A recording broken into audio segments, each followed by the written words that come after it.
नमस्कार, आप देख रहे हैं नमन सत्य न्यूज। मैं हूं आपके साथ आयुषी रायजादा। आज से भारत में श्राद्ध शुरू हो रहे हैं। ऐसे में कहा जाता है कि श्राद्ध हमारे घर की सुख समृद्धि के लिए बहुत जरूरी हैं। पितृपक्ष में हम अपने पितरों को याद करते हैं और उनकी आत्मा की शांति के लिए पूजा पाठ कराते हैं और इसके साथ ही हम अपने पितरों को भोजन भी कराते हैं। देश में श्राद्ध सितंबर से अक्टूबर के महीने में मनाया जाता है। पूर्णिमा से लेकर अमावस्या तक यह 15 से 16 दिनों तक का होता है। माना जाता है कि जब कोई इंसान मर जाता है तो वह कहीं पुनर्जन्म लेता है। उसकी आत्मा की शांति के लिए, इस ब्रह्मांड से उसकी आत्मा की मुक्ति के लिए हम श्राद्ध करते हैं। वहीं दूसरी तरफ हम पितरों को भोजन कराकर यह भी सिद्ध करते हैं कि हमारे पूर्वजों की आत्मा जो भूख से तड़प रही है उनको शांति मिले। खैर, ये तो हुई हमारे देश की बात, लेकिन क्या आप जानते हैं कि हमारे देश के अलावा कई ऐसे अन्य देश हैं जहां श्राद्ध मनाए जाते हैं। जी हाँ, जैसे सिंगापुर, जापान, जर्मनी और थाईलैंड, ऐसे कई अन्य देश हैं जहां श्राद्धों को मनाया जाता है। अलग अलग संस्कृति अनुसार अलग अलग देशों में इसको मनाने का समय, इसको मनाने का तरीका और साथ ही इसका नाम भी अलग है। तो आइए दिखाते हैं हम आपको एक रिपोर्ट, जिसके जरिए हम आपको बताएंगे कि अलग अलग देशों में श्राद्ध का उत्सव कैसे मनाया जाता है। चीन में 4 से 5 अप्रैल को छींग मिंग फेस्टिवल मनाया जाता है।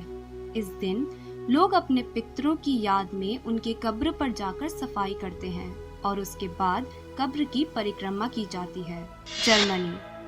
जर्मनी में नवंबर माह के पहले दिन अपने पूर्वजों की याद में शोक मनाया जाता है, जिसके लिए इसे ऑल सेंट्स डे के नाम से जाना जाता है।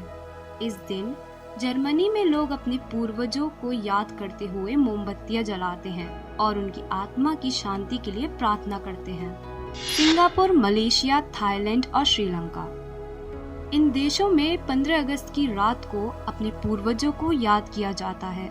ऐसा कहा जाता है कि इस दिन नर्क के दरवाजे खोल दिए जाते हैं, जिसके चलते पूर्वज अपने वंशजों से मिलने धरती पर भोजन करने आते हैं। लिहाजा इसको हंग्री घोस्ट फेस्टिवल का नाम दिया गया है। दक्षिण कोरिया, इस दिन पितरों को याद करने के लिए दक्षिण कोरिया में चूसे ओके मनाया जाता है।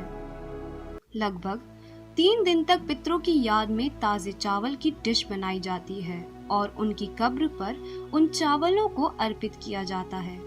इसके अलावा इन 3 दिनों चावलों की दावत की जाती है और चावल से बनी हुई चीजों को ही खाया जाता है। जापान, पितरों की आत्मा की शांति के लिए जापान में अगस्त के आखिरी के 15 दिनों में पूर्वजों की कब्र पर जाकर पूजा पाठ की जाती है और 15 दिन तक सभी लोग अपने घरों में रोशनी करते हैं। इसके अलावा यहाँ के लोगों का मानना है कि इन 15 दिनों में उनके पूर्वज उनसे मिलने आते हैं, लिहाजा वो अपने घरों के बाहर लालटेन टांग देते हैं। दरअसल लालटेन टांगने के पीछे लोगों का मानना है कि इससे पूर्वजों को उनके घर तक पहुँचने में परेशानियों का सामना नहीं करना पड़ता।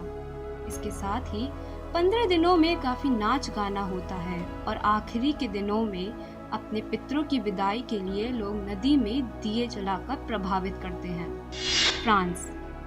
फ्रांस में पूर्वजों को याद करने के लिए 1 नवंबर की तारीख तय की गई है, जिसको ला टेशेंट का नाम दिया गया है।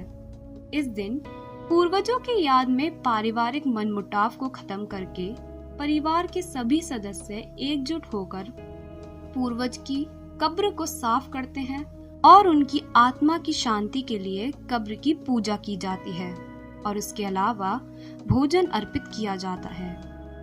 इसके अलावा ला टेशेंट के लिए 2 हफ्तों के लिए स्कूल बंद रखे जाते हैं। नेपाल में अपने पूर्वजों की याद में गाय यात्रा की जाती है, जिसे अगस्त और सितंबर में मनाया जाता है। इन 8 दिनों में पूरे शहर के बीच से गाय के झुंड को निकाला जाता है और उसमें वह लोग शामिल होते हैं जिन्होंने हाल ही में अपने परिजनों को खोया होता है। इसके साथ ही अगर किसी परिजन के पास अपनी गाय नहीं होती है तो वह खुद गाय का रूप लेकर उस यात्रा में शामिल होता है।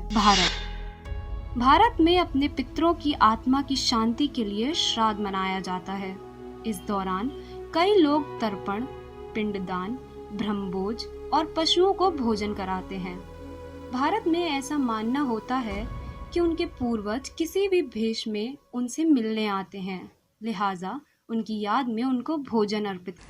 तो ये तो देखा आपने कि अलग अलग देशों में कैसे श्राद्ध मनाए जाते हैं।